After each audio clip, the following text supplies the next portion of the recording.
En principio, sos el único que le ha dado valor a tu abuelo. Más adelante sale usted también. Primero algún día lo voy a leer, o me lo van a leer. Sí, pues para eso se lo estoy leyendo. Aquí le va a quedar a mi tío Herbert, para que se lo lea. ¿Quiere otro capítulo? No te afecta mucho, ¿no? No, pues a leérselo vino. Había días pocos contaditos en los que don Lencho no andaba tan borracho, días casi milagrosos en esos lapsos cortos que a veces duraban horas y otras veces apenas lo que dura un suspiro. A don Lencho le daba por comportarse como un buen padre, no el padre que da regaños, sino de enseñarle algo a sus hijos antes de volver a perderse en el alcohol y la desgracia. En esos pocos días agarraba su machete viejo, un par de bolsas de yute, una resortera remendada y le decía a sus hijos: nos vamos al monte de cacería. A Toñito se le encendía una chispa en los ojos. Raúl también se emocionaba, pero a su modo. ¿Se acuerda del tío Raúl? ¿A él sí lo conoció al tío Raúl, hermano de mi abuelo? Sí, no lo conocí. ¿Tampoco lo conoció? No. Dice que el tío Raúl era quieto, desconfiado, como fingiendo que no le daba tanta felicidad, por miedo a que esos momentos de felicidad se esfumaran. Salían al monte, caminaban por donde solo don Lencho conocía, entre arbustos que raspaban la piel y lianas que parecían culebras. Iban con los pantalones remendados y las uñas negras, pero iban felices, porque ese día era diferente, porque ese día habría carne. Calladitos hipotes, así se le dice a los niños en El Salvador, así como se le dice chamacos en México. Las iguanas oyen, decía don Lencho, poniéndose un dedo en la boca indicando silencio, y se oyen bulla, se van a la chingada las hijas de puta. A veces caían ardillas, otras iguanas, en ocasiones armadillos, que luego don Lencho cocinaba en ollas de barro, con hierbas del camino, alcapate, cilantro, perejil, loroco. En esos tiempos se podía sobrevivir aún de la cacería, pero era el vicio del alcohol lo que generaba el hambre. Toñito aún miraba a su papá con respeto, porque ese hombre perdía en tanto guaro que a veces gritaba sin sentido o se dormía con los ojos abiertos. Ese mismo hombre se transformaba en cazador, se volvía útil, se volvía un padre. Toñito aprendía a estudiar la tierra, a saber cuándo una rama partida anunciaba presa, a distinguir el silbido de los pájaros que huyen del olor humano, pero no era siempre. La mayoría de días don Lencho olía guaro o alcohol de farmacia, se le perdía la mirada, se le perdía la vida. No podía ver a sus hijos aunque los tuviera enfrente. Hoy no va a haber cacería, decía Raúl, con la voz plana, resignada, al ver a su padre tambaleando en la puerta. Toñito no respondía, solo bajaba la cabeza y agarraba una tortilla vieja con sal. Masticaba con rabia y con hambre, hambre de comida, pero sobre todo hambre de padre. Porque no es que necesitaran carne, necesitaban el cariño que les faltaba. Una tarde volvieron del monte con un garrobo enorme, como de más de 1,5 metros con todo y cola.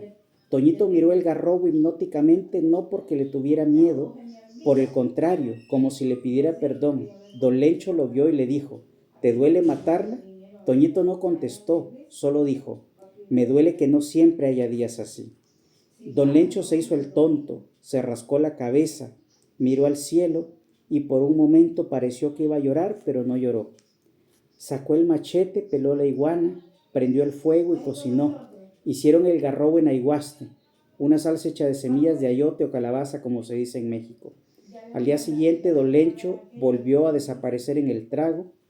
Por eso la comida de cacería, como iguanas, armadillos, garrobos, entre otros más exóticos, evocaban en su inconsciente los momentos más felices en familia.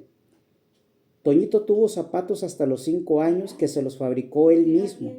Obviamente zapatos era mucho decir, apenas le estaban enseñando el oficio y le costaba mucho cortar el caucho, que era mucho más duro que el cuero que se usaba en las zapaterías. pero esas piezas de cuero eran un lujo que le tenía prohibido. Así que para practicar, se hizo prácticamente unas sandalias. Aún sandalias era decir demasiado, pero para él era lo más cercano a unas botas de lujo. De las chanclas sí le contó, de los caites que se hizo. Sí, eso sí. Tan solo 5 años. No se las regalaron, no las compró, no las encontró hechas. Las hizo con sus propias manos, ensayando lo que había aprendido. Las hizo con las uñas negras, con la lengua de fuera, mientras sumamente concentrado, con una mirada clavada, como si estuviera construyendo un invento secreto contra la pobreza. El día que encontró ese pedazo de llanta que apareció por la calle, la cargó a rastras. Parecía que pesaban más que él. Era únicamente un trozo, pero las llantas de los trailers son enormes. Así fue un trozo.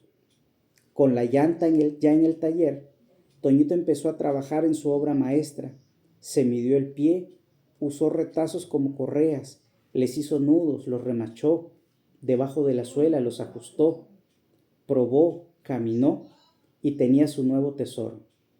El día que llegó a la academia con sus sandalias de llanta, los niños que estaban ahí lo miraron, otros se burlaron diciendo que parecían chanclas de un tractor. Toñito no contestó, se levantó con dignidad diciendo: me las hice yo.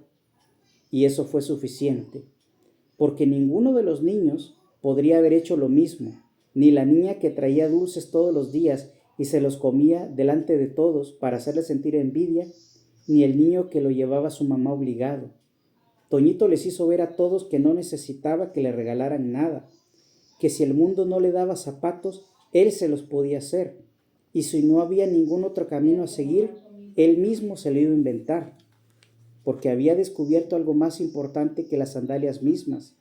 Descubrió su propia capacidad de crear.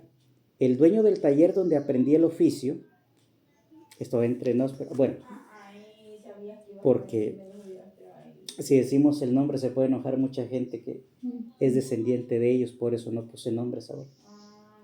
Pero mi abuelo sí contaba quién era.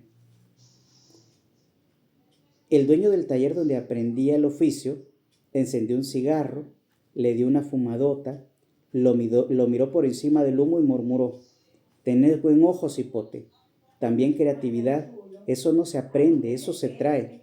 Después de eso, le vendió un cuchillo de zapatero con el mango astillado. Le pagaría con trabajo, para que no dependas de nadie, le dijo. Toñito lo guardó como guardando un verdadero tesoro. Y desde entonces,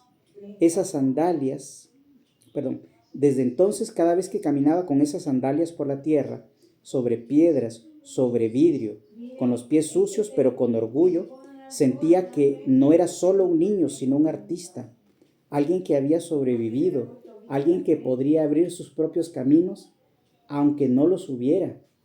Cada vez que se le clavaban piedras en las sandalias, él sabía que si no le gustaban, se podía hacer otras mejores aún. ¿Qué le parece ese capítulo? Ay, hijo, qué emocionante. ¿Y dónde te cabe tanto, tanto, tanto? Pues usted me ayudó a escribirlo, para eso le hablaba esos días. Por eso le preguntaba a usted.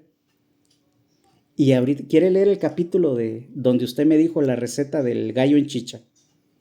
¿Sí? Ahí va.